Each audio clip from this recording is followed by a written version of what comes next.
ஓம் ஸ்ருதி ஸ்மிருதி புராணானாம் ஆலயம் கருணாலயம் நமாமி பகவத்பாதம் சங்கரம் லோகசங்கரம் சங்கரம் சங்கராச்சாரியம் கேசவம் பாதராயணம் சூத்ரபாஷ்ய கிருதவந்தே பகவந்தோ புனः புனக ஈஸ்வரோ குருராத்மேதி மூர்த்தி பேத விபாகினி யோமவத் வியாப்த தேகாய दक्षिणामूर्तये नमः।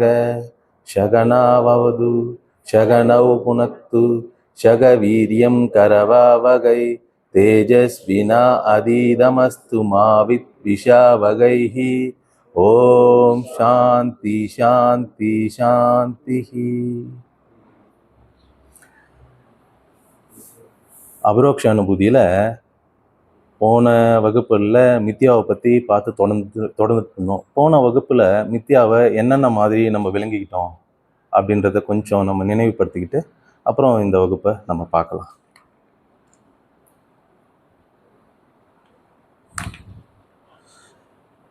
பிரபஞ்சத்தின் உபாதான காரணமாக பிரம்மமே இருக்கிறது. இப்போது ஒரு பானை எடுத்துக்கிட்டோன்னா அந்த பானத்துக்கு நிமித்த காரணம் உபாதான காரணம்னு ரெண்டு இருக்கும். உபாதான காரணம்ன்றது மண், களிமண். நிமித்த காரணம்ன்றது அந்த குயவனோட அறிவு. இது ரெண்டும் சேர்ந்து தான் பானை இருக்குது. இது ரெண்டுத்தையும் எடுத்துகிட்டு அந்த பானையை பார்க்க முடியாது. அப்படி ஒரு இருப்பு இருக்காது. இது ரெண்டும் கலப்பு தான் கலப்பு. அப்போது அந்த பானையை பார்க்கக்குள்ளேயே இந்த களிமண்ணையும் பார்க்கணும், குயவனோட அறிவையும் பார்க்கணும். அப்போது இங்கே என்ன சொல்ல வராங்கன்னா, பிரபஞ்சத்தின் உபாதான காரணமாக பிரம்மமே இருக்குது. வேறு காரணம் எதுவும் கிடையாது, நிச்சயமாக இல்லைன்றாங்க. ஆகவே இந்த பிரபஞ்சம் பிரம்மமாகவே இருக்கிறது, வேறு எதுவுமாகவும் இல்லை அப்படின்னு சொல்ல வராங்க. அப்போது என்ன அர்த்தம்னா, நம்ம பானையை பார்க்கக்குள்ளேயே நம்ம என்னன்னு பார்த்தோம்னா பிரம்மமாகவே பார்க்கணும். ஏன்னா நம்ம பானையை தனியாக எடுத்துருவான்னு சொன்னோன்னா அப்போ பானை தனியாக இருக்குது, அதுக்கு ஒரு இருப்பு ஒன்று இருக்குது அப்படின்னு ஆகிடும். களிமண் தான் பானையாக இருக்குதுன்னு நம்ம விளங்கிக்கிட்டோன்னா தனியாக அது ஒரு பொருள் இல்லை. களிமண்ணை பார்க்கக்குள்ளேயே நம்ம என்னவா பார்த்துருவோம், பானையாக பார்த்துருவோம். அதே மாதிரி தான் நம்ம ஒவ்வொரு ஆபரணங்கள் பார்க்குறோன்னு வச்சுக்கோங்களேன். ஆபரணங்கள் எல்லாம் நாமரூபம் தான், தங்கம் இல்லாத அது இருக்க முடியுமா? அப்போ ஆபரணங்கள் பார்க்கக்குள்ளேயே அது தங்கத்தை பார்த்துட்டோன்னா அதோட ஆதார வஸ்து எதுவோ அதுவாக தான் அது எல்லாம் இருக்குது அப்படின்னு நம்ம விளங்கிக்கலாம். ரெண்டாவது, வியாபிக்கப்படுதல் வியாபித்தல் என்று இரண்டு இல்லவே இல்லை அப்படின்னு சொல்கிறாரு. அப்போ என்னன்னா இரு சத்தியமாயிடும்.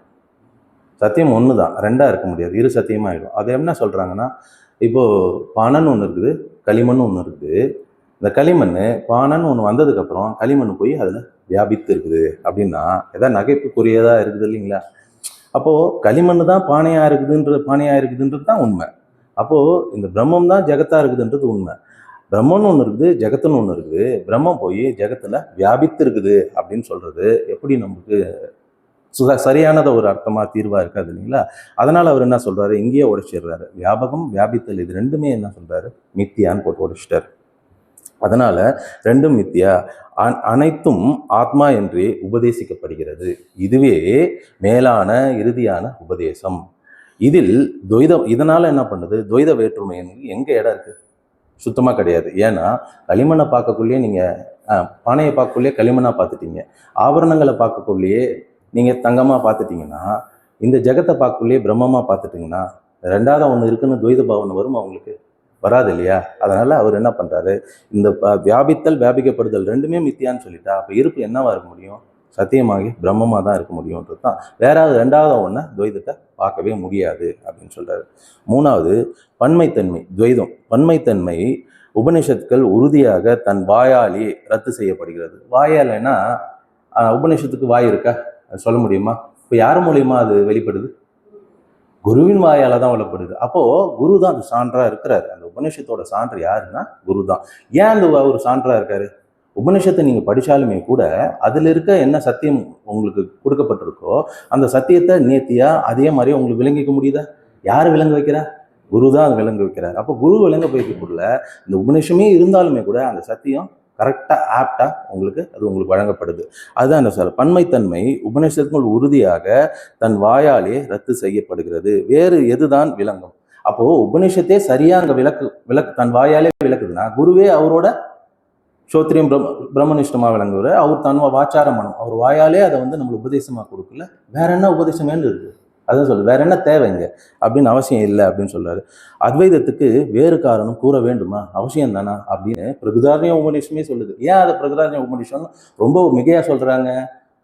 பிரகதாரண்யம்னா ரொம்ப பெரிய வனம் அப்படின்னு சொல்றாங்க. அப்போ பிரகதாரண்ய உபநிஷமே அதை சொல்லுதுன்னா அப்போ எதுக்கு வேணும்? அதுவும் யார் சொல்றா? குரு மூலியமா அது உபதேசிக்கப்படுது அப்படின்னுக்குள்ள அது சரியான விதமாக தான் இருக்கும். அதனால இங்க பன்மைன்றது ஒழிக்கப்படுது, துவைதம்ன்றது இல்லை, பலன்றது இல்லவே இல்லை அப்படின்னு சொல்றாரு. மாயையால் வஞ்சிக்கப்பட்டவர்களாக மனிதர்கள் பன்மையை பார்த்து, பாருங்க, யாரு பலதை பார்க்குறாங்களோ, பன்மையை பார்க்குறாங்களோ அவங்கள என்ன சொல்லுதுன்னா மரணத்திலிருந்து திரும்ப மரணத்துக்கே போகிறாங்க. பாருங்க, மரணத்திலிருந்து ஒருத்தன் பிறகுதானே செய்வான். ஆனால் மரணத்திலிருந்து மரணம் போகுதுன்னு சொல்றாரு இல்லை சுவாமி. அப்போ என்னன்னா அவன் பிறக்கலை, ஆக்சுவலா அவன் இறக்குறான். சம்சாரத்தில் ஈடுபட்டவன் ஆக்சுவலா நம்ம பிறக்கிறான்னு சொல்லிக்கிறோம், உண்மையாவே என்ன பண்றான்? அவன் இறக்குறான்.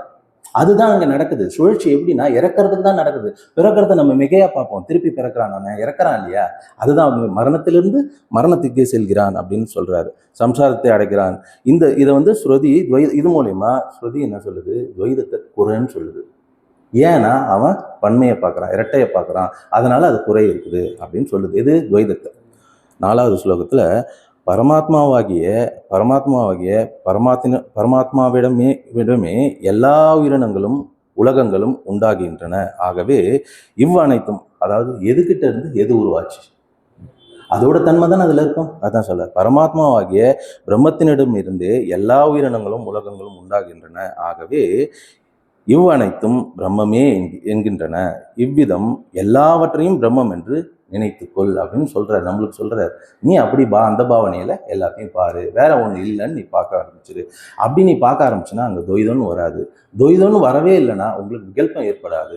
மனதுல காம குரோதாதிகள் எஞ்சி விளையாடாது. ஏன்னா அங்க இருக்கிறதும் நீயும் ஒண்ணுதான் புரிஞ்சுக்கிட்ட உனக்கு நீ எப்படி வேற அந்நியமா பார்ப்ப? அப்ப அவங்க குறைய எப்படி பார்க்க முடியாது. காமக்ரோதாதிகள் எதுவுமே எழாது, விகாரங்கள் எழாது. ஏன்னா அங்க பன்மைன்றது ஒடுக்கப்படுது, பன்மைன்றது குறைன்னு சொல்லப்படுது அப்படின்னு சொல்றாரு. அடுத்தது பற்பல பெயர்கள் என்ன? நாமங்கள், ரூபங்கள், வடிவங்கள், பலவித செயல்களும் அனைத்தும் பிரம்மம்தான் தாங்கி கொண்டது. அதிஷ்டானம் இது பிரம்மம் தான். அப்ப அதிஷ்டானம் பிரம்மம்னா மேல இருக்கிறது. இந்த அதிஷ்டானம் இல்லாத இருக்க முடியுமா? இருக்கவே முடியாது. யாராவது ஒருத்தவங்க பானையை மட்டும் எடுத்துட்டு வாங்க, கண்டிப்பா அதுல களிமண் இருக்கக்கூடாது அப்படின்னு சொன்னா எடுத்துட்டு வர முடியுமா? அப்போ ஆபரணங்கள் எது வேணாலும் எடுத்துட்டு வாங்க, ஆனா சுத்தமா தங்கம் இருக்கவே கூடாது, ஒரு சொட்டு கூட இருக்கக்கூடாதுன்னா எடுத்துட்டு வர முடியுமா? அப்போ இந்த தங்கம் தான் ஆபரணமா இருக்குது, களிமண் தான் பானையா இருக்குதுன்றது இங்க விளக்கம் புரிஞ்சுக்கணும். அப்போ பிரம்மம் தான் ஜெகத்தா இருக்குதுன்றது தான் தெளிவு. பாருங்க, இங்க மித்தியா பத்தி பேசிட்டு வர்றாரு. எங்கேயாவது சத்தியத்தை மாறி இருக்கிறார பாருங்க. எவ்வளவு அழகா மித்தியாவில் சத்தியத்தை நிலைநிறுத்துறாரு பாருங்க. அதான் இது இன்னொரு உபநிஷத்துல ஒரு கடல் அலைகள் இருக்குது. கடல் இருக்குது. கடல் அலைகள் அவ்வியக்தமா இருக்கு, அது உள்ளார ஆல்ரெடி இருக்கு. அது வியக்தமா வெளிப்படுறது எங்க இருந்து வெளிப்படுது? அது கடல் தண்ணியில இருந்து தான். அது நிலைப்பட்டு இருக்கிறது எங்க இருக்குது? அதே கடற்கரை தான். லயமாவது எங்க லயமாவது? அதே கடல் தண்ணீர் தான். அப்படின்னுக்குள்ள இங்க பல எங்க பார்க்கப்படுது? கிடையவே இல்லைல்ல. அப்போ அதுக்கு ஒரு சான்று கொடுக்குறாங்க. அப்போ நிமித்த உபாதான காரணமா இருக்கிறது பிரம்மமே ஒழிய வேற எதுவும் இங்க கிடையாது அப்படின்னு சொல்றாரு. அதான் போன வகுப்புல இங்க பாத்தீங்கன்னா இந்த பெயர்களும் கூட நாம, ரூபம், அதோட செயல்கள், இது எல்லாத்துக்கும் அதிஷ்டானமா இருக்கிறது பிரம்மமே நமக்குள்ள. அப்போ பிரம்மன் தான் அதுவா பெயர்களாகவும் நாமமாகவும் ரூபமாகவும் இருக்குதுன்றத இங்க வெளிப்படுத்துறாரு. இதை யாரு சொல்றதுன்னு சான்றா சொல்ல உபனிஷங்களே எடுத்து நம்மளுக்கு உரைக்குது அப்படின்னு சொல்றாரு. மேலும் இன்னையோட வகுப்பு சும்மா இதை சார்ந்தே தான் இருக்கும், கொஞ்சம் பெரிய வித்தியாசம் இருக்காது. பட் என்ன அங்க சொல்லியிருக்காருன்னு ஸ்லோகத்துல இருந்து நம்ம புரிஞ்சுட்டு பார்க்கலாம்.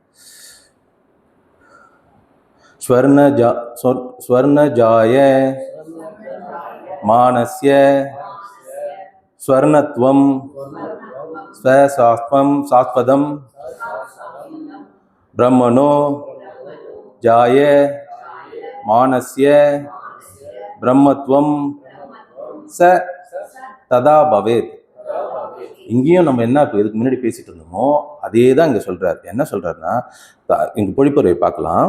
தங்கத்திலிருந்து உண்டான நகைகளில் தங்கத்தன்மை மாறாத நிலைத்திருக்கும். வேற ஏதாவது இருக்க முடியுமாங்க? வேற எதுவும் இருக்காது. களிமண்ல இருந்து உருவான பல பானைகள், பல வடிவத்துல அந்த பானைகள் இருக்கலாம். ஒன்று தண்ணி பிடிச்சி கொடுக்கறதா இருக்கும், ஒன்று சாதம் வடிக்கிறதா இருக்கும், ஒன்று பருப்பு கடையிறதா இருக்கும். பல விதத்துல இருக்கலாம். ஆனா பல விதத்துல இருந்தாலுமே கூட அதுல எந்த தன்மை நிலைத்திருக்குது? களிமண்ணு தன்மை நிலைத்திருக்கு. அதே மாதிரிதான் இங்க சொல், தங்கத்திலிருந்து உண்டான நகைகளில் தங்கத்தன்மை மாறாது நிலைத்திருக்கிறது. ஏதாவது இதுல புரியாத ஒண்ணு இருக்கா? அந்த தன்மை அதுல மாறவே இல்லை, நீக்கமர அங்க இருக்குது.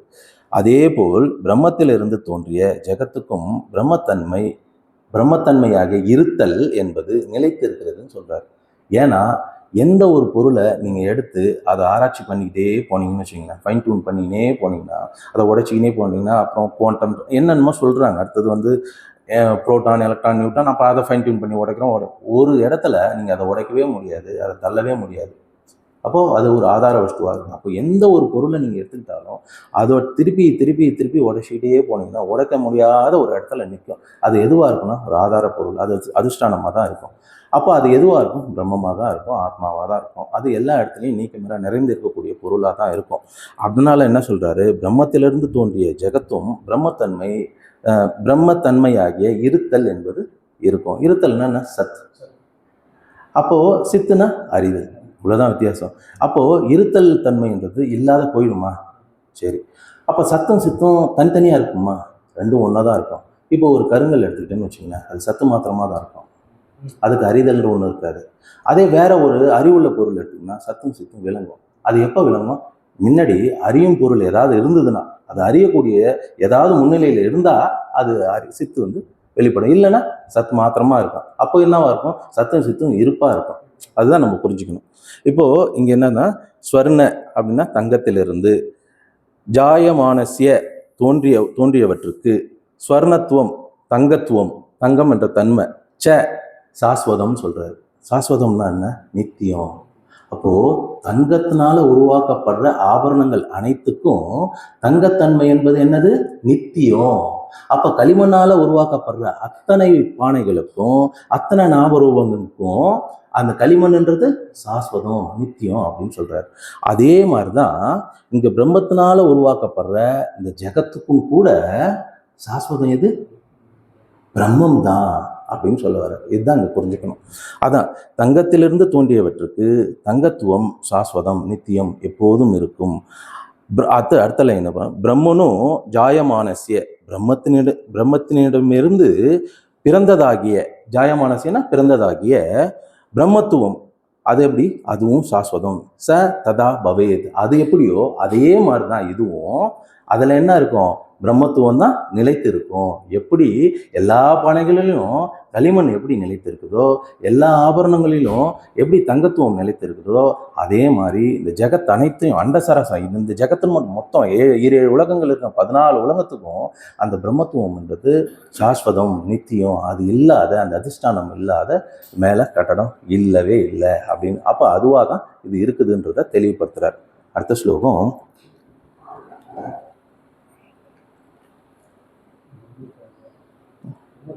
இல்ல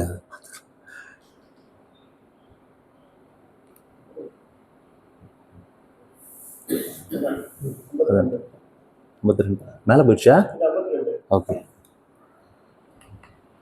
ஸ்வல்பம் அபியந்தரம் கிருத்வா ஜீவாத்ம பரமாத்மனோ யக அவதிஷ்டதி மூதாத்மா பயம் தஷ்ய அபிபாஷிதம்.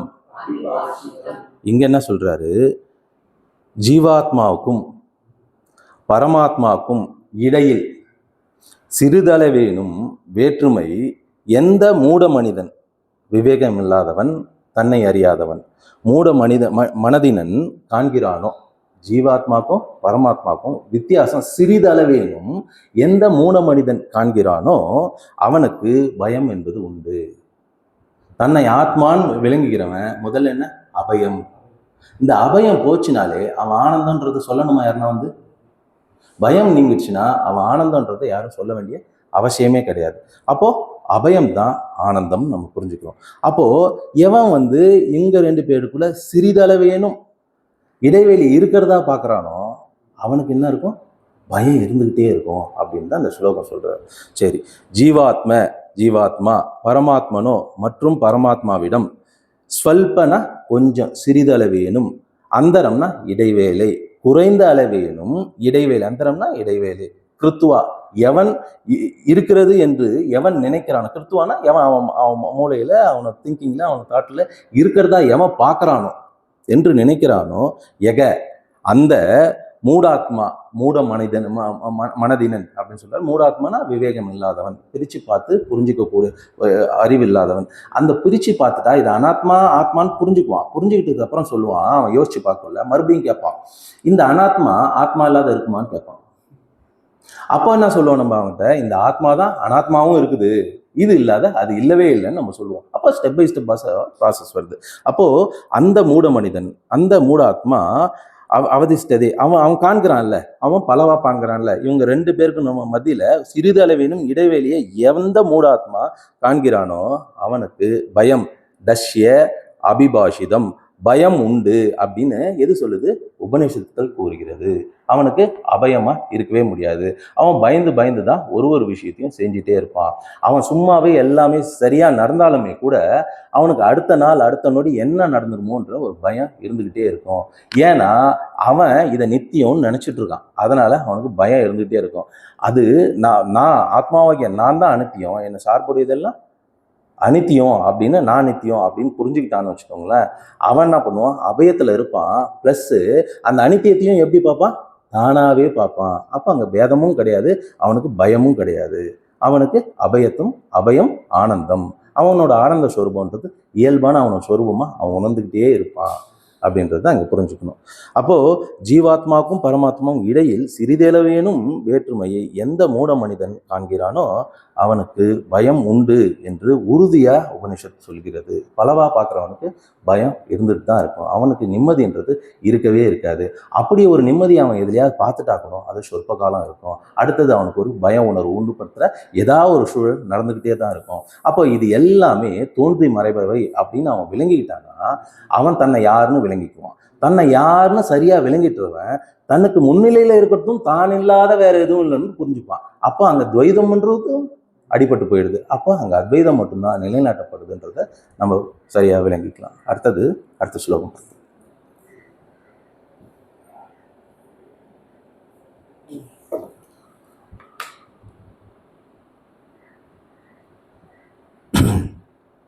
யத்ரா ஞானாத் பவேத் ததைவம் இதரஸ் தத்ர பஷ்யதி ஆத்மவேன யதா சர்வம் ந இதரஸ் தத்ர ச அன்பவி.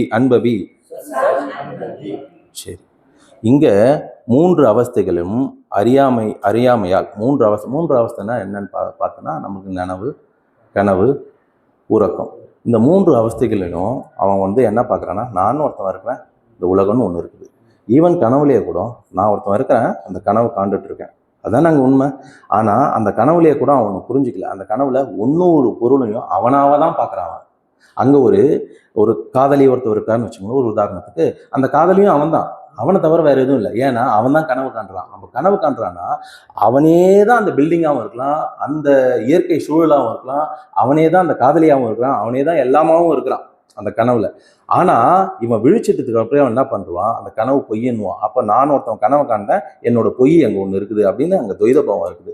நனவுல பாத்தீங்கன்னா நான் ஒருத்தவன் இருக்கிறேன், ரைட்டுங்களா, அந்த உலகம்னு ஒண்ணு இருக்குது, நான் இந்த உலகத்தை அனுபவிக்கிறேன்னு இருக்கிறான். சரி, உறக்கத்துல இது ரெண்டும் இல்லாததான் இருக்கிறான். ஆனா அவன் ஆனந்தமா தான் இருக்கிறான். ஆனா ஆனந்தத்துல இருக்கிறது நான் தானே அவனுக்கு தெரியுதா? அறியாமையில இருக்கிறவனுக்கு சுத்தமா தெரியல. ஆனா ஆனந்தமா தான் இருக்கிறான், நல்லா தான் இருக்குங்க. அந்த ஆனந்தம் யாரு? நான் அவனால சொல்ல முடியுதா? இல்லை. அதனால்தான் அந்த மூன்று அவஸ்தைகள் அவனுக்கு இருக்கிறதா அவன் பாவிச்சுட்டு இருக்கான். அப்போ மூன்று அவஸ்தைகளும் அறியாமையால், நான் உறக்கத்திலையும் இருக்குது, அதனால்தான் அந்த ஆனந்தம் நானும் அவனால் சொல்ல முடியல. அறியாமையால் நான் உலகம் வேறு வேறு என்று இருமை என்பது அறியப்படுகிறதோ. மூன்று அவஸ்தைகளும் அறியாமையால் நான் உலகம் என்று நானும் உலகமும் வேறு வேறு என்று இருமை எப்போது அறியப்படுகிறதோ, ரெண்டு இருக்கிறதா எப்போது அறியப்படுகிறதோ அப்போது தனக்கு வேறாக அனைத்தையும் பார்க்கப்படுகிறது. எப்போ இருமை இருக்கிறதா அவன் பாவிச்சிட்டானோ அப்போ தான் இல்லாத தனக்கு அந்நியமா இருக்கிறதா தனக்கு வேறா ஒன்று இருக்குது அப்படின்னு அவன் புரிஞ்சுக்கிறான். சரி, எப்போது தன் ஆத்மாவே அனைத்திலும் வியாபித்து இருக்கிறது, தன் ஆத்மாவே அனைத்திலும் வியாபித்து இருக்குது என்பதை அறியப்பட்டதோ அப்போது தான் வேறு இந்த உலகம் வேறு என்று அணுவளவேனும் அவன் பார்க்கவே இல்லை. ஒரு கொஞ்சம் சிறிதளவு கூட அவன் கவனிச்சு பார்க்கவே இல்லை. தனக்கு அந்நியமாக தான் இந்த உலகம் இருக்குதுன்னு அவன் கவனிக்கவே இல்லை. ஆனால் அறியாமையில் இருக்குல்ல, தான் ஒருத்தவன் இருக்கிறான், இந்த உலகம் ஒருத்தவனுக்கு துவைத பாதத்தில் அவன் பார்த்துட்டே இருந்தான். ஆனால் இங்கே தனக்கு அந்நியமாக ஒன்றும் இல்லை, தனக்கு அந்நியமாக ஏதாவது ஒன்று இருக்குதுன்னா அதுவும் தானாக தான் இருக்க முடியும். அப்போ தானாக இருக்குதுன்னா அப்போ அது ரெண்டாக இருக்க முடியுமானா, இப்போ இத்தனை பேர் உட்காந்துருக்கோம், எல்லாரும் ஆத்மா தான் உணர்ந்துருக்கீங்க. இப்போ பல ஆத்மா இருக்குதா? ஆத்மா ஒன்று தான். அப்படி இது எல்லாத்தையும் தனக்கு அந்நியமாக இருக்கிறதையும் தான் ஆத்மானு விளங்கி கொண்டவன் எவனோ அவனுக்கு துவைதம் இருக்குமா? இருக்காது. அப்போ அவன் பன்மைன்றதை பார்க்க மாட்டான். யார் பாப்பா? 3 அவஸ்தைகளிலையும் யார் பாப்பா? தான் ஒருத்தவன் இருக்கிறேன், உலகம்னு ஒன்று இருக்குது அப்படின்னு யார் ஒருத்தவன் பன்மையை பார்க்குறானோ அவன் என்ன பண்ணுவான்? தனக்கு அந்நியமாக வேற ஒன்று இருக்கிறதா அவனுக்கு அந்த பாவனை இருக்குது. இவன் எப்படி தனக்கு அந்நியமாக ஒன்று இல்லை அப்படின்னு பார்ப்பான். அப்படி ஏதாவது இருக்குதுன்னு தோணாலும் அதுவும் தானாவே தான் இருக்கும். எப்படி?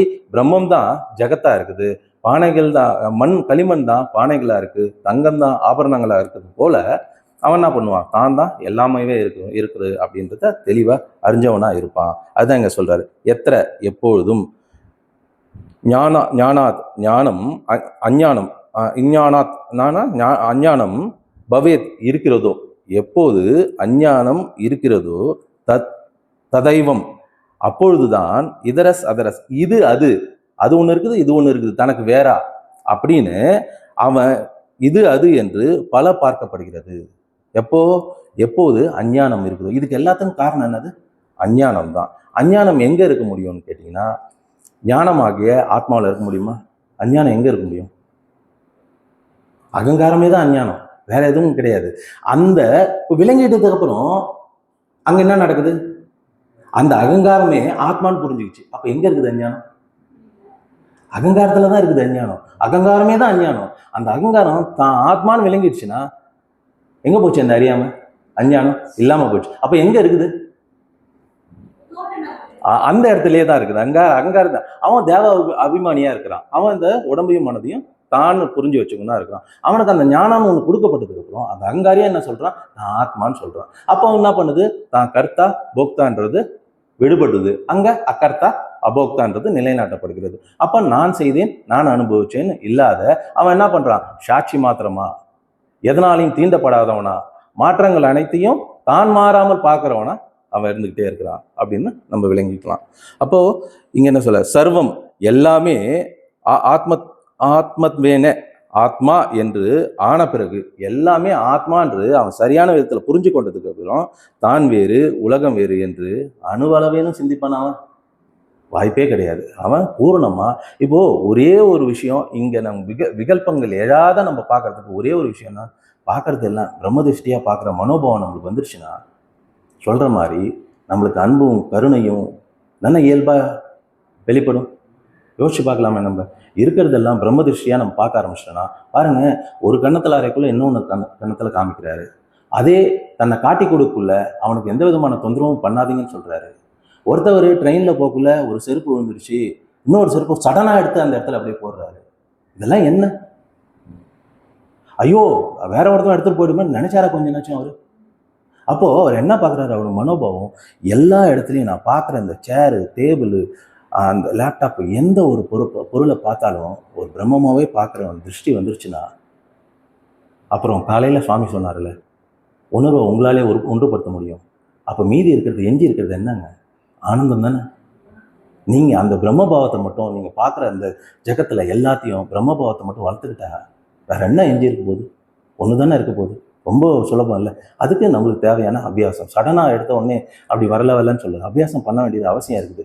தான் சொரூபமாகவே தான் எல்லாமே இருக்குது அப்படின்னு நம்ம விளங்கிக்கிறதுக்கு கொஞ்சம் காலம் பிடிக்கும். அந்த காலம் வரைக்கும் நீங்கள் அந்த அபியாசத்தை பழகிட்டு வந்தீங்கன்னா அதுக்கப்புறம் ஒரே திருஷ்டி தானே, ஏக திருஷ்டி தானே. அப்புறம் நம்மளுக்கு ஆனந்தம்ன்றது நம்ம தனியாக வளர்த்துக்க வேண்டியது அவசியம் இருக்குதா? நம்ம சொரூபம் இயல்பாக எல்லா இடத்துலையும் வெளிப்படும். அது வெளிப்படுத்தும் மூலியமாக அவன் அஞ்ஞானியாக இருந்தாலும் எப்படி தாங்க உங்களால் இதுமாரி இருக்க முடியுது அப்படின்னு கேட்பான் இல்லையா? அப்போது அவன் கேட்க வரக்குள்ள தான், தானே தன் முயற்சியில் எதுவும் செய்யலை, அவன் கேட்க வரக்குள்ள தான் அப்படி லைட்டாக ஆரம்பிச்சோன்னா அவனுக்கு திருப்பி கேட்குறான்னு வச்சுக்கோங்களேன், அவன் நம்மளவங்களாவே ஆகிடுவான் இல்லையா? அதுக்கு உண்டான வாய்ப்பு இருக்குது. அப்போது நம்ம திருஷ்டி பிரம்ம திருஷ்டின்றது ரொம்ப ரொம்ப முக்கியமாக நம்ம பார்க்கப்பட வேண்டிய அவசியம் இருக்குது. அப்படி பார்த்துட்டா, அந்த மாதிரி அபியாசம் பண்ணி வளர்ந்துட்டா, தனக்கு அந்நியமாக இங்கே எதுவுமே இல்லைன்ற ஒரு பாவனை நமக்கு வந்துருச்சுன்னா, அப்போ நம்ம ஒரு வேற ஒன்று பார்க்க மாட்டோம் இல்லையா? அதுதான் அடுத்த ஸ்லோகம்.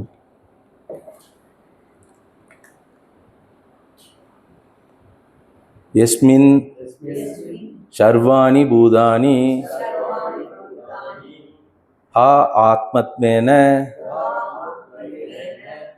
விஜானத ந வைதஸ்ய பவேன் மோகோ ந ச சோகோ அத்வீதியதக சரி. இங்க என்ன சொல்றாருன்னா, எந்த ஒரு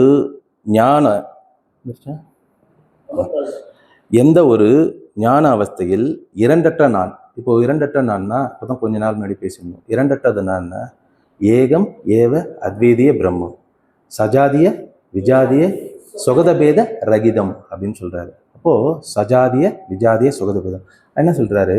என்னிலும் வேறு இல்லை, எனக்குள்ளாரையும் வேறு ஒன்று இல்லை, அப்போ ரெண்டாவதா ஒன்று இல்லை, எனக்கு நிகராகவும் வேறு ஒன்றும் இல்லை, என்ன போலவும் வேறு ஒன்றும் இல்லை, எனக்கு அந்நியமாகவும் வேறு ஒன்றும் இல்லை. இப்போ திருஷ்டி என்ன வருது? பிரம்ம திருஷ்டி வந்துடுது இல்லை? அப்போ இந்த சஜாதிய விஜாதிய சுகதபேத ரகிதம் அப்படின்றத நம்ம சரியா புரிஞ்சுக்கணும். ஆத்மாவாகிய நான் என்ன? இரண்டற்றவன். இரண்டற்றவன்னா எப்படி? சஜாதிய விஜாதிய சுகதபேத ரகிதம்னா அப்போ அவன் என்னொன்னையும் வேற ஒன்றும் இல்லை, ரெண்டாவதா ஒன்றும் இல்லை, என்ன போலையும் ரெண்டாவதா ஒன்றும் இல்லை, எனக்கு அந்நியமாகவும் ரெண்டாவதா ஒன்று இல்லைன்னா இங்க இருக்கிறது என்ன? ஒன்று தானே. அப்புறம் எப்படிங்க கோபம் தாபங்கள்லாம் எழும்? ஆனால் அது ரொம்ப ஈஸி கிடையாது. ஆனால் இதை நம்ம கடைபிடிச்சி இதுதான் அப்படின்றத சரியான தீர்க்கமாக நம்ம கடைபிடிச்சி அபியாசம் பண்ண ஆரம்பிச்சோன்னா ரொம்ப அதிசுலபம்னு எல்லாம் சொன்ன மாதிரி ரொம்ப அதிசுலபமாக நடக்கக்கூடியது தான். நம்ம அதுக்காக பெரிய பிரத்யம் பண்ண வேண்டிய அவசியம் கிடையாது. அபியாசம் மட்டும்தான் நம்ம சரியான விதத்தில் நம்ம பார்க்குறதெல்லாம். சிறிது காலம் நம்மளுக்கு அந்த தோல்வியே எழுந்தாலுமே கூட நம்மளுக்கு அசௌரியம் ஏற்படும். நம்ம அது மாதிரி பார்க்கக்குள்ள அதை தாண்டி அவரையும் அதே சொரூபமாக நம்ம பார்க்க ஆரம்பிச்சிட்டோன்னா நம்மளுக்கு அது இயல்பாக கொஞ்சம் கொஞ்சமாக அது கூடி தண்ணியிலே தானாக நிற்கிற தன்மை வந்துடும். அப்புறம் உங்களுக்கு ஒரு தடவை கேப்சர் பண்ணிட்டீங்கன்னா அடுத்ததுன்றது வரவே வராது. அது அப்போது நீங்கள் மாட்டும் விளையாடலாம், இங்கே என்ன வேணா பெரிய பிஸ்னஸ் மேன் ஆகலாம், என்ன வேணா பண்ணலாம், ஆனால் நிச்சயமாக நீங்கள் தர்ம காரியம் தான் பண்ணுவீங்கன்றது மாற்றுக்கிறதே கிடையாது. அதுக்கப்புறம் அதர்மத்துக்கு வேலையே கிடையாது. அப்போது தர்மம் தான் நீங்கள் செஞ்சுட்டு இருப்பீங்க. அந்த தர்மத்துக்காக நீங்கள் எவ்வளோ பொருள் ஈட்டி இந்த தர்ம காரியங்களை செஞ்சா என்ன தப்பு? அத்வைதி வேதாந்தி செய்யக்கூடாதா என்ன? ஆத்மஞானி செய்யக்கூடாதா என்ன? நல்ல பிரமாதமாக அவன் செய்வான். அவன் தான் ஒரு தடவை நின்று பார்த்துட்டான் இல்லையா? அந்த ஆனந்தம் என்னன்னு அவனுக்கு தெரிஞ்சிச்சு இல்லையா? அதுக்கப்புறம் மறுபடியும் இங்கே இருக்க விகல்பங்களால் அவன் பாதிக்கப்படுவானா, பந்தப்படுவானா, சோர்வடைவானா? எதுவுமே ஆக மாட்டான் இல்லையா? அப்போது இங்கே அதான் சொல்கிறேன், சஜா இரண்டற்ற, அதாவது எந்த ஒரு ஞான அவஸ்தையில் இரண்டற்ற, எந்த ஒரு நாணய அவஸ்தையிலையும் இரண்டற்ற நான் என்கிற அறிவினால் அனைத்து உயிரினங்களின் உயிருக்கு உயிராக இருப்பது தனது ஆத்மாவே, வேற ஒன்றும் இல்லை. அனைத்து உயிரினங்களுக்கும் உயிருக்கு உயிராய் ஆதார பொருளாய், அந்த உயிருக்கு ஆதார பொருளாய் இருக்கிறது.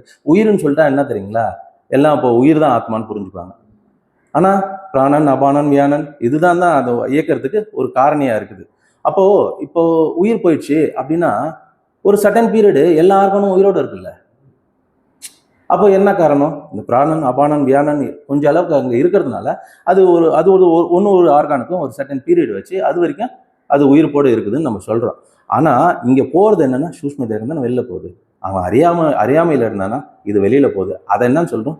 ஜீவன் சொல்கிறோம். அவன் அறியாதல இருக்கிறதுனால அவன் ஜீவன். அவன் வெளில போய் தான் ஜீவன் தான் வெளில போய் அடுத்த பிறவி எடுக்கிறான்.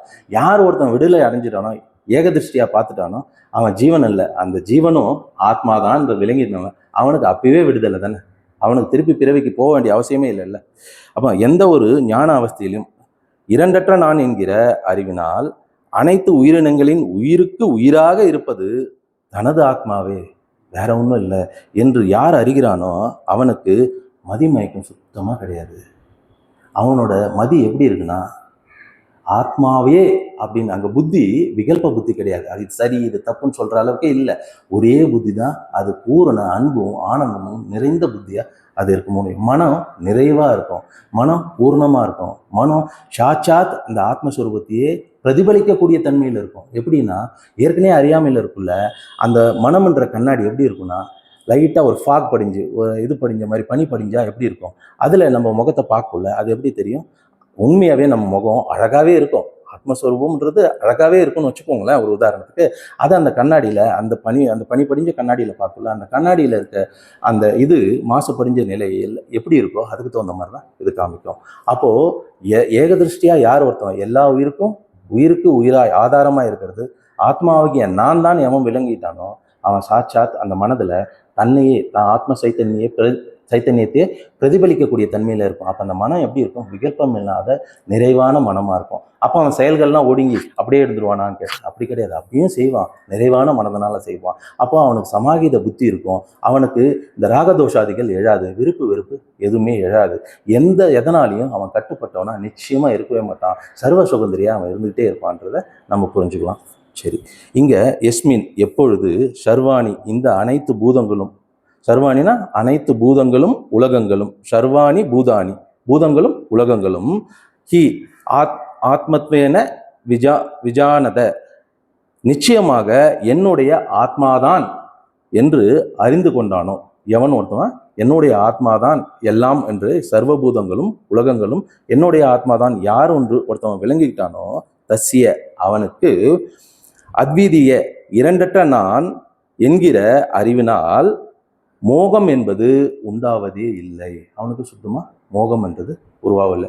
மோகம் வந்துருச்சுன்னா அவனுக்கு விவேகம் போயிடும், விவேகம் போயிடுச்சுன்னா அவன் தண்ணியே எழுந்துருவான்.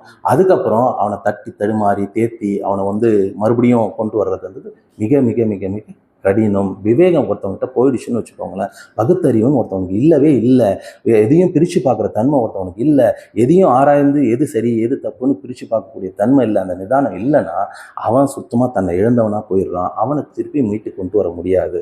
மாறாக இந்த விவேகத்தை சரியாக புரிஞ்சுக்கிட்டு இரண்டற்ற நான் யார் ஒருத்தவன் விளங்கிக்கிட்டானோ, எல்லா இடத்துலையும் தன்னையே பார்க்குறானோ, எதை பார்த்தாலும் ஆத்மாவே பார்க்குறானோ, அவனுக்கு நிறைமனதனாகவும் முழுமையான மனதனாகவும் உறுதியானவனாகவும் எதாலையும் தீண்டப்படாதவனாகவும் தான் மாத்திரமா எங்க இருக்கிறது எல்லாத்தையும் ஆத்மாவே பார்க்கக்கூடிய தன்மனாகவும், அப்படி ஏதாவது ரெண்டாவது இருந்தால் தான் மாறாத மாற்றங்களை பார்க்கக்கூடிய அந்த மாற்றங்களும் தான் இல்லாத இல்லைன்னு புரிஞ்சு கொண்டவனாகவும் இருப்பான். அப்போ அதான் சொல்ற தசிய அத்வீதிக ந வை பவேன் மோக, அவனுக்கு மோகம்ன்றது சிறிதளவு கூட எழாது. தான் இரண்டற்ற நான் எல்லாத்துலேயும் தன் ஆத்மாவே பார்க்குறவனுக்கு அவன் மோகம் எழுமா? எழவே எழாது. ந அப்படி இருக்கிறவனுக்கு நிச்சயம் அவனுக்கு சோகமே இருக்காது.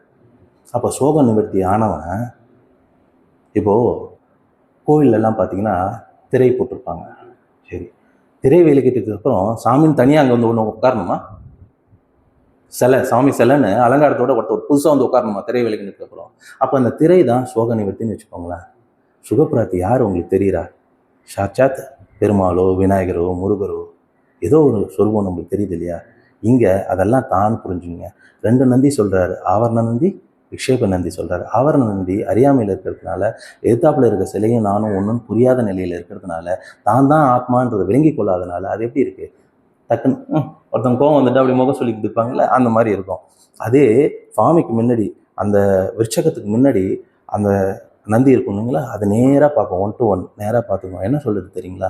நீயும் நானும் ஒன்று தான். அப்போது கோயிலுக்கு போகக்கூடாதா? அப்போது ஆத்மஞானி கோயிலுக்கு போகக்கூடாதானா? போவான். அங்கே இருக்க அந்த தெய்வமும் நானும் வேறு இல்லை, ஒன்று தான். தத் தத் தொம் அசி அப்படின்னு அவன் விளங்கினவனாக இருப்பான். அதான் விக்ஷேப நந்தி. ஆவரணம் நீங்கிச்சுன்னா விக்ஷேபன்றது இயல்பாக தான் சொரூபதான்னு விளங்கிட்டோம். திரை நீங்கிட்டா அந்த காட்சி தெரிய போகுது. இங்கே அறியாமை நீங்கிட்டா தான் தான் மிஞ்சி இருக்கிறது, நான் ஆனந்த ஸ்வரூபம் நம்ம விளங்கிட்டே இருப்போம் அப்படின்றதான் இங்கே பதிவு பண்ணுறாரு. அடுத்தது கடைசியா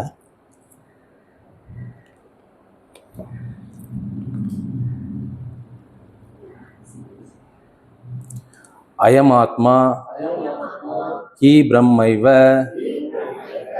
சர்வாத்மா கத யா சிதக இதி நிர்தாரிதம் ஸ்ருதியா ருகுதாரண்ய சம்சதயா சரி, இங்க என்ன சொல்றாரு? எல்லா இடத்திலும் இருப்பதாகிய இந்த ஆத்மா உண்மையில் பிரம்மமே. ரொம்ப ஷார்ட்டா இவ்வளோ தூரம் அப்படி இப்படின்னு சொல்லிட்டு வந்தார்ல, நேராக சொல்றாரு. எல்லா ஜீவர்களிடத்திலும் இருப்பதாகிய இந்த ஆத்மா உண்மையில் பிரம்மமே என்று வெகு நன்றாக பிருகதாரண்ய உபனிஷமே நிச்சயமா சொல்லப்படுது அப்படின்னு சொல்றாரு. இப்போ ஏன் அங்கங்க ஒரு சான்று எடுத்து சொல்றாங்கன்னா, இது ஏதோ இவர் மட்டும் இங்க சொல்லல, அங்கேயும் சொல்லப்பட்டிருக்கு, அங்கேயும் சொல்லப்பட்டிருக்கு, பாரு எவ்வளோ உதாரணம் பாரு. அதனால பல உதாரணங்கள் இருக்கிறதுனால உனக்கு இது நிச்சயமா புரிஞ்சுக்கலாம். இதுதான் நிச்சயம், சாஸ்வதம், நித்தியம் அப்படின்னு நீ புரிஞ்சுக்கலாம் அப்படின்னு சொல்ல வர்றாரு. இங்க அயம் ஆத்மா ஹி பிரம்மைவ, இந்த ஆத்மா தான் நிச்சயமாக பிரம்மமே, வேற எதுவும் கிடையாது. சர்வாத்மா கதய ஸ்திதித, எல்லா ஜீவர்களிடத்திலும் நிலையாக இருப்பதும் அதே ஆத்மா தான், வேற கிடையாது. அப்போ என்ன சொல்றாரு? இந்த ஆத்மா தான் நிச்சயமாக அந்த பிரம்மமும் அப்படின்னு சொல்றாரு. அயம் ஆத்ம பிரம்மம் சொல்லிட்டாரு. அதுதான் பிருகதாரண்ய உபநிஷத்தோட மகா வாக்கியம். அயம் ஆத்ம பிரம்மம், இந்த ஆத்மா தான் அந்த பிரம்மம், இந்த ஆத்மாவும் அந்த பிரம்மமும் ஒன்றுதான், வேறு இல்லை அப்படின்றது தான் அங்க வரக்கூடிய பிருகதாரண்யம் வரக்கூடிய மிக முக்கியமான மகா வாக்கியங்கள். ஒரு 4 மகா வாக்கியங்கள்ல ரொம்ப முக்கியமா 4 முக்கியம்தான். அதுல இங்க வரக்கூடிய மகா வாக்கியம் வந்து அயம் ஆத்ம பிரம்மம் அப்படின்றது தான். அயம் ஆத்மஹி, அதான் ஃபர்ஸ்ட் சொல்ற, அயம் ஆத்ம பிரம்மம் தான். அயம் ஆத்மஹி பிரம்மைவ, இந்த ஆத்மா தான் நிச்சயமாக அந்த பிரம்மம். அது மட்டும் இல்ல, எல்லா ஜீவர்களிடத்திலையும் நிலையாக இருப்பது வேற எதுவும் இல்லை, அந்த பிரம்மம் தான் அப்படின்னு நீ புரிஞ்சுக்கோ அப்படின்றார். இது நிதாரிதம், இவ்வாறு நிர்ணயம் சொல்லு, நிச்சயப்படுத்திக்கோ நீ. அதான் சுவாமி சொல்றாரு, முதல்ல வரக்குள்ள, இந்த அத்வைதத்துக்கு வரக்குள்ள உனக்கு சின்ன தடுமாற்றம் இருக்கும் தான், ஒரு கேள்வி பதில் தான் இருக்கும் தான், நீ நம்பகத்தன்மை உனக்கு இருக்கும் தான். ஆனால் முதல்ல என்ன பண்ணு, சும்மா குறைஞ்ச அளவுக்கு ஒரு நம்பிக்கை வச்சுட்டு, ஸ்ரதாவை வச்சுட்டு, நீ கொஞ்சம் உள்ளார வாப்பா, வந்துடு, எப்படியாவது வந்துட்டதுக்கப்புறம் நீ கேளு, என்னோட உபதேசங்கள் கேளு. அப்போ கேட்கக்குள்ள உனக்கு கேள்வி எழும்ல, நிச்சயம் கேள்வி எழும். அப்போ கேள்வி எழுவக்குள்ள அந்த கேள்வியை மறுபடியும் என்கிட்ட கேட்டு அந்த சந்தேகத்தை தெளிவுபடுத்திக்கோ. அப்போது உனக்கு இந்த ஸ்ரத்தான்றது உனக்கு இயல்பாக வந்துடும். அப்போ நீ நம்பிக்கைத்தன்மைன்றதை நீ தனியாக வைக்க தேவையில்ல, நீ கேட்டு உன்னை உறுதிப்படுத்திக்கிட்டதுக்கு அப்புறம் அந்த நம்பிக்கைத்தன்மை தனியாக வைக்க தேவையில்ல, அது இயல்பாக ஆகிடும். முதல்ல என்ன சொன்ன, ஒன்னா நீ வா, ஒரு சிறிதளவேனும் நம்பிக்கை வச்சு உள்ளார வா, முதல்ல இந்த உபநிஷத்துக்கள்லாம் கேளு, அத்வைதம்னா என்னன்னு புரிஞ்சுக்கோ, அதில் வரக்கூடிய உன்னோட விசாரத்தின் மூலயமா அதில் வரக்கூடிய கேள்வியை நீ கேட்டு தெளிவு பெற்றுக்கோ. தெளிவு பெற்றதுக்கப்புறம் உனக்கு தனியாக ஸ்ரத்தாவை வர வைக்கணுமா அப்படின்ற அவசியம் சுத்தமாக கிடையாது. அது இயல்பாகவே முழு நம்பிக்கை உடையவனா நீ மாறிடுவ அப்படின்றது தான் இங்கே நம்ம புரிஞ்சுக்கணும். சரி, இந்த ஆத்மா தான் நிச்சயமாக பிரம்மமே, எல்லா ஜீவர்களிடத்திலும் நிலையாக இருப்பதும் அதுவே. இவ்வாறு இது நிர்தாரிதம்னா நிர்ணயம் செய்துக்கோ.